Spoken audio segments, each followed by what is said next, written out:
دل پہ غم چھا گیا یا رسول خدا، کیا بنے گا میرا یا رسول خدا۔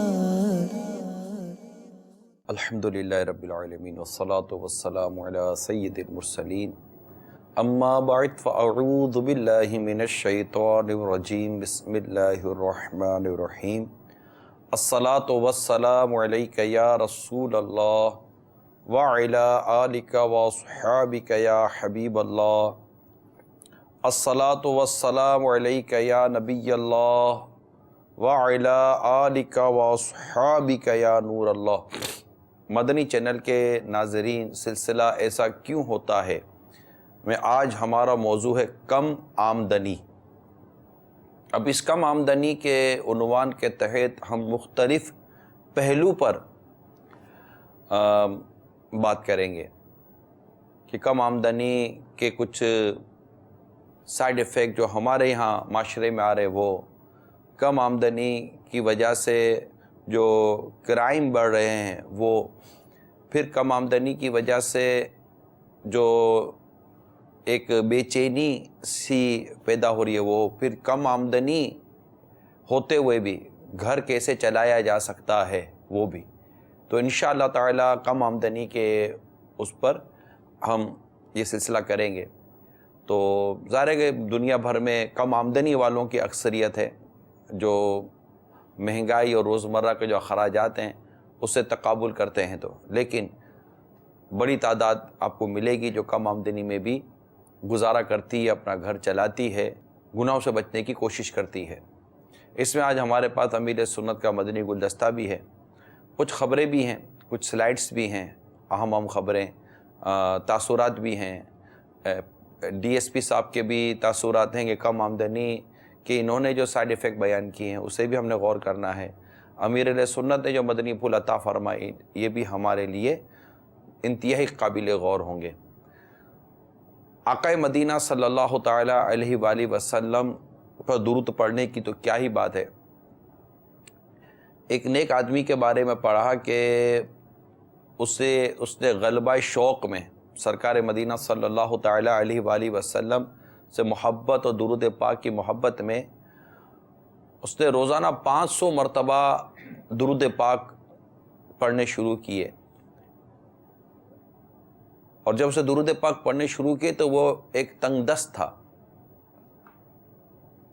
مگر درود پاک کی برکت سے اللہ تعالیٰ نے اسے غنی کر دیا اور اس کے حالات بہتر ہونے شروع ہو گئے۔ بات حسن ظن کی ہے، بات حسن اعتقاد کی ہے کہ سرکار مدینہ صلی اللہ تعالی علیہ وآلہ وسلم و درود پاک پڑھنے کی برکت سے اللہ تعالیٰ کی رحمت نازل ہوتی ہے، اور بے شمار برکتیں درود پاک پڑھنے والے کے حصے میں آتی ہیں۔ صلو علی الحبیب صلی اللہ تعالی علی محمد۔ اچھی نیت بھی کر لیجئے کہ اللہ کی رضا کے لیے اول تا آخر سلسلے میں شامل رہوں گا، حسب موقع عز و جل صلی اللہ تعالی علیہ وآلہ وسلم رضی اللہ تعالی عنہ رحمت اللہ تعالی علیہ کہوں گا۔ اہم مدنی پھول لکھنے کی بھی نیت کر لیجئے گا۔ موبائل فون سمیت دیگر وہ کام جو آپ کی توجہ بٹنے کا سبب بنے، اس سے بچنے کی بھی نیت کر لیجئے۔ میں بھی نیت کرتا ہوں اعلاء کلمۃ الحق، یعنی اللہ تعالیٰ کا کلمہ بلند کروں گا، نیکی کی دعوت دوں گا، برائی سے منع کروں گا، دعوت اسلامی کے جملہ مدنی کا بشمول مدنی قافلہ اور مدنی انعامات وغیرہ کی رغبت بھی دلاؤں گا۔ حدیث پاک میں دین و نصیحہ، دین خیر خواہی کا نام ہے، الحمدللہ میں اس حدیث پاک پر عمل کرنے کی بھی نیت کرتا ہوں۔ بخاری شریف کی حدیث بلغ عنی ولو آیا، پہنچا دو میری طرف سے اگرچہ ایک ہی آیت ہو، اس حدیث پاک پر بھی عمل کرنے کی نیت کرتا ہوں۔ صلو علی الحبیب صلی اللہ تعالی علی محمد۔ آج کے سلسلے میں جو کچھ آپ کو دکھایا جائے گا اس کی چند جھلکیاں آئیے دیکھتے ہیں۔ بہن نے بہن کو قتل کر دیا، زیورات چوری کر کے بیچ دیے، 2 ماہ کا بچہ فروخت کر دیا۔ میں یہ کہہ سکتا ہوں کہ میں شروع سے یہ سنتا آ رہا ہوں کہ پورا نہیں ہوتا۔ اب پورا کیسے نہیں ہوتا؟